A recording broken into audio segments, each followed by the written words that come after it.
Yo, Higassen here, and thank you for tuning in to my anime catch-up. I am on anime episode 918, and here is my review. Act 2 begins, we finally get into Act 2, and it starts off with Inuyasha versus Ashura Doji. Inuyasha trying to recruit Ashura Doji back to the cause, back to their side, but Ashura Doji isn't having any of it. He's kind of given up a little bit, you know. In the last 20 years, he's seen a lot of stuff, and he doesn't want anything to do with it.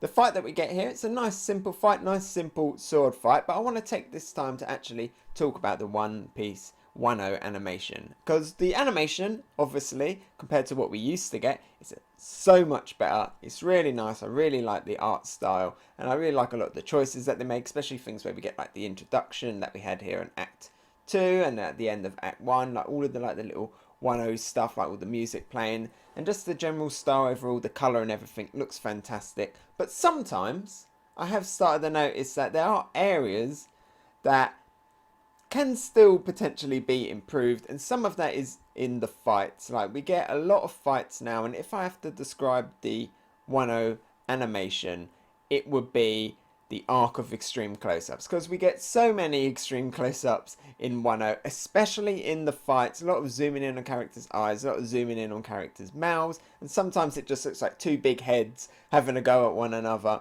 We don't get as many kind of full body shots of them fighting. It's always close up, and even when we do get those full body shots, it's really brief, which is a shame because the animation in them always looks really good. It always looks so smooth. I really like all of the movements and everything. But I think the problem here, the reason why we get so many close-ups, is because of the way that they do the line work and stuff, and how they do the detail.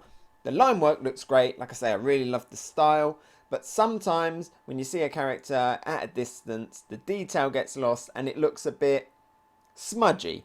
It looks a little bit smudgy, and sometimes they don't even bother putting any of the detail in, and that just looks really weird as well. And that is such a shame, you know. I wish we could have a lot more shots like this, and a lot less shots like this when they're having fights. And maybe, you know, they can just tweak the animation a little bit. I'm sure going forward, as we get further into 1.0, you know, they'll start to hone their skills in this a little bit more and come up with some kind of compromise. But yeah, the level of extreme close-ups here is now starting to get quite noticeable, and for me personally, it's a little bit annoying. I much rather have those more mid shots to slightly more distant shots and actually see the characters clashing and not just their faces, or half their faces, which is what we see most of the time. The second half of this episode, we jump around a lot more, we cover a lot more ground. We see Sanji in his new cover as a soba chef, we see Luffy in Udon, we see Nami doing some ninja work, and we finally see King and Queen in their first proper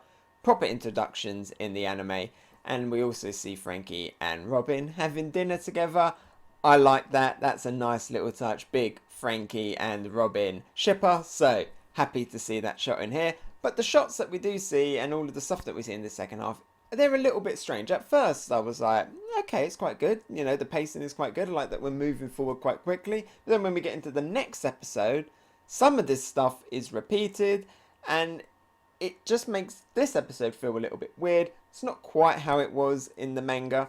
And this is mainly kind of around the Shinobu stuff and the Sanji stuff.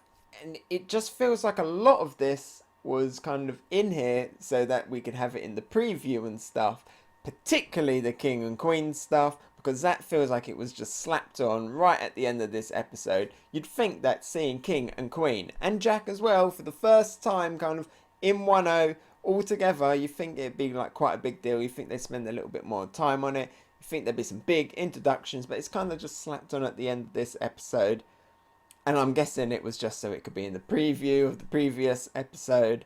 And yeah, the stuff with Nami and Shinobu, we get a lot more of that next week, so it feels a little bit weird here because we then have to repeat that stuff next week. So yeah, the pacing, it kind of goes a little bit strange in the second half of this episode. It's all good stuff, but when you then watch next week, it kind of doesn't quite work as well, the two episodes together, whereas it flowed a little bit better in the manga, I feel. So overall, pretty good episode. Not the greatest, not the most spectacular. I'd probably only give this episode a blue tier, but I will say I really did like the maps that you saw in this episode. So you saw the maps, they looked like they literally came straight out of the manga and had been coloured in anime style and then just put onto the TV. They looked really good. I really liked that. They literally looked like the manga, and that was great.